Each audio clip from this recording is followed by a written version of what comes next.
তাহলে আজকে কি আমরা একটা কবিতার বই নিয়ে কথা বলবো? আমাদের আজকে খুব চমৎকার একটা কবিতার বই নিয়ে আলাপ করার ইচ্ছে। আহ, যেই বইটা নিয়ে আজকে কথাবার্তা বলবার ইচ্ছে সেটা হচ্ছে হেলাল হাফিজের যে জলে আগুন জ্বলে।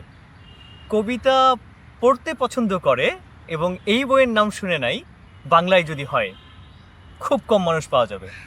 আহ, এত দ্রোহের কবিতা আমার মনে হয় বাংলা ভাষায় খুব কমই লেখা হয়েছে। তিনি মাত্র বোধহয় একটাই কবিতার বই লিখছেন, রিসেন্টলি পরে বোধহয় আর একটা বই লিখছেন, কিন্তু মূলত ধরা হয় তার একটাই কবিতার বই এবং তারপরে একরকম কবিতা লিখেন নাই একদম এটা একদম দীর্ঘদিন। যে জলে আগুন জ্বলে এই কবিতার বইটা বের হলো ধর 1926-এর দিকে, 1986-র দিকে। 86 এই ভদ্রলোক এরপরে আর 25 বছর কোনো কবিতার বই আহ, লেখেন নাই। হ্যাঁ, তারপর 25 বছর পরে 71-এর নাম নিয়ে একটা কবিতার বই, তার বছর কয়েক পরে আরেকটা বই অবশ্য বের হয়েছে।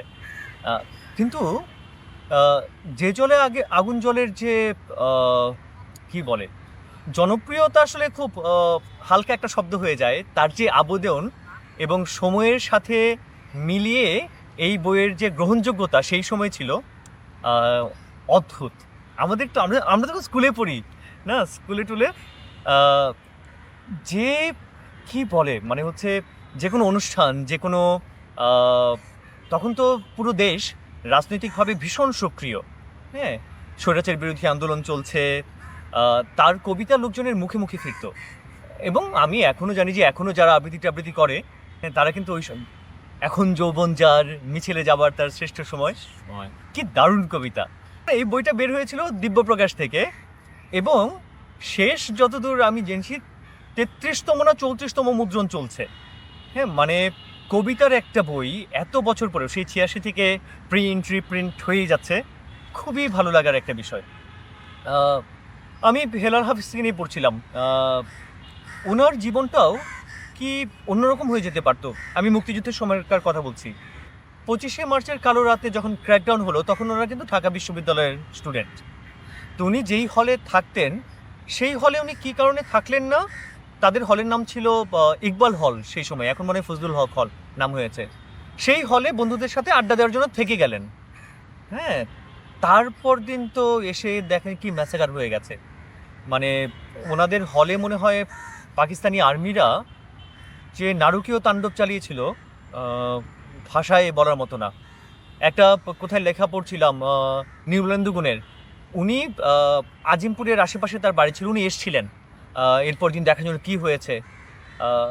হেলাল হাফিজকে জড়িয়ে ধরে উনি কান্না করেছিলেন। একে তো পেয়েছেন ওনাকে জীবিত, আর কি হয়ে গেছে তারপর। কিন্তু সেই সব ছাপিয়ে এই এই কবিতার বই, কবিতায় যেমন বিদ্রোহের কথা আছে, শুধু বিদ্রোহ না, আমার মনে হলো যে কিছু কিছু ভালো লাগা, প্রেম, সে সমস্ত বিষয়েও এই কবিতায় এসছে। ওনার একটা কবিতা আমরা খুব বলতাম, 2 লাইনের একটা কবিতা ছিল, নাম ছিল অশ্লীল সভ্যতা। হ্যাঁ, লাইনটা ছিল এরকম, নিউট্রন বোমা বোঝো মানুষ বোঝো না। কিছু কবিতা থাকে এরকম যে লিখতে হলেও সাহস লাগে। হ্যাঁ, সেরকম কবিতা একটা ছিল এরকম। এই কবিতাটার নাম ছিল চার যেখানে জায়গা। হ্যাঁ, ভোলায়া ভালায়া আর কথা দিয়া কতদিন ঠকাইবেন মানুষ, ভাবছেন অহনো তাদের হয় নাই হুশ, গোছায়া গাছায়া লন বেশি দিন পাইবেন না সময়, আলামত দেখতাছি মানুষের ওই বই জয়।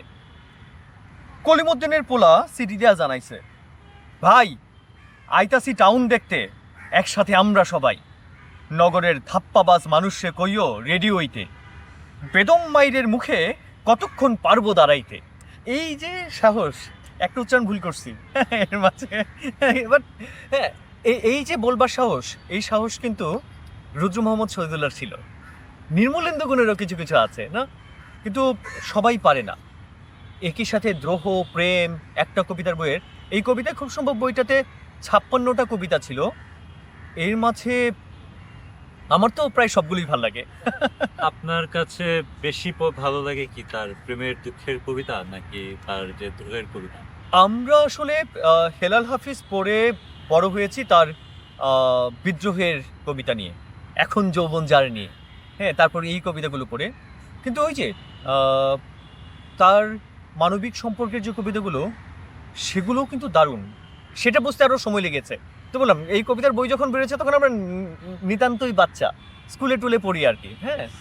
পরে যখন আরেকটু পরিণত হয়ে পড়েছি তখন আরও বেশি ভালো লেগেছে।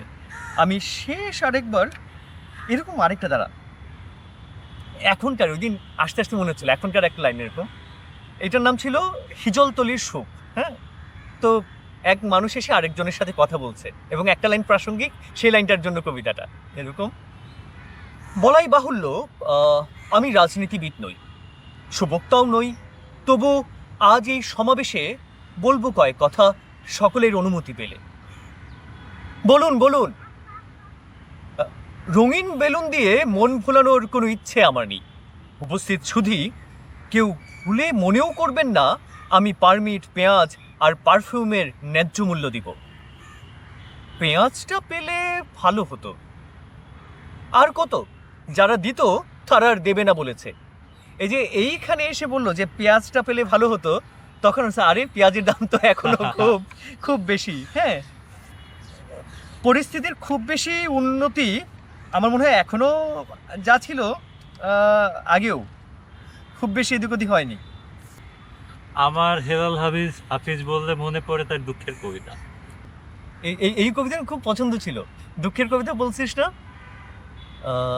এখন তুমি কোথায় আছো, কেমন আছো, পত্র দিও। এক বিকেলে মেলায় কেনা খামখেয়ালি তাল পাখাটা খুব নিশীথে তোমার হাতে কেমন আছে, পত্র দিও। ক্যালেন্ডারের কোন পাতাটা আমার মতো খুব ব্যথিত, ডাগর চোখে তাকিয়ে থাকে তোমার দিকে, পত্র দিও। কোন কথাটা অষ্টপ্রহর কেবল বাজে মনের কানে, কোন স্মৃতিটা উস্কানি দেয় ভাসতে বলে প্রেমের বাণে, পত্র দিও, পত্র দিও। কেমন কেমন একটা মোচড় দেয়া না বিষয় আসয়, হ্যাঁ। এখনকার মানুষজন অবশ্য পত্র বিষয়টা ঠিক বুঝবে না, হ্যাঁ, কিন্তু যারা চিঠিপত্রের বিষয়টা বোঝে তারা জানে আসলে কেমন। তো সব মিলে আমার মনে হয় যে আমাদের সমসাময়িক সময়ে কোনো একজন ব্যক্তির একটা কবিতার বই এত আলোড়ন তুলেছিল, এত গ্রহণযোগ্যতা পেয়েছিল, এত ভালোবাসায় সিক্ত হয়েছিল, তার নজির খুব বেশি পাওয়া যায় না। এবং কোনো একটা কারণে কবি ওই বইটা লেখার পরে একরকম বলা যায় কবিতা লেখা দীর্ঘদিন ছেড়েই দিয়েছে, নির্বাসনেই চলে গেলেন না? হ্যাঁ, এটাও বেশ 25 বছর অবাক তো করার বিষয়। কম সময় না। না, সে কিন্তু একটা সময়, খুব বেশি সময় না, অনেক কবিতা লিখছে। হ্যাঁ, কিন্তু তারপর থেকে সে কোনো এক কারণে, সে কিন্তু বইটা শুরু থেকেই জনপ্রিয়, তুমুল জনপ্রিয়, এমন না যে সে হ্যাঁ, সবাই পরিচিতি জানতো পায় না তো। ছেড়ে দিচ্ছে। হ্যাঁ, হ্যাঁ। সে কিন্তু ওই জায়গায় থেকেই ছেড়ে দিচ্ছে কোনো এক কারণে। কেউ না, বোধহয়- থাকুক। আমার মনে হয় যে লেখকের, কবির সেই স্বাধীনতা থাকা দরকার। হ্যাঁ, অবশ্যই। এবং হ্যাঁ, এই- আমরা হয়তো পাঠক এবং শ্রোতা হিসেবে কখনো আমরা হয়তো বঞ্চিত হলাম, কিন্তু আমি এই স্বাধীনতায় বিশ্বাসী। লেখক নেই, তার নিজের স্বাধীনতায়, নিজের বিশ্বাসে, ভালো লাগা থেকে যতটুকু চাক লিখুক। আমি এই বইতেই আমার যতটুকু মুগ্ধতা আছে আমি তাতেই অনেক সন্তুষ্ট। তারপরে যে দুটো বই বের হলো সেগুলো আমার পড়ে দেখা হয়নি, তবে দিব্যপ্রকাশ থেকে হেলাল হাফিজের যে জলে আগুন জ্বলে, সেটা যদি কেউ এখনো পড়ে না থাকে তাহলে তাদেরকে পড়ে দেখার জন্য আহ্বান।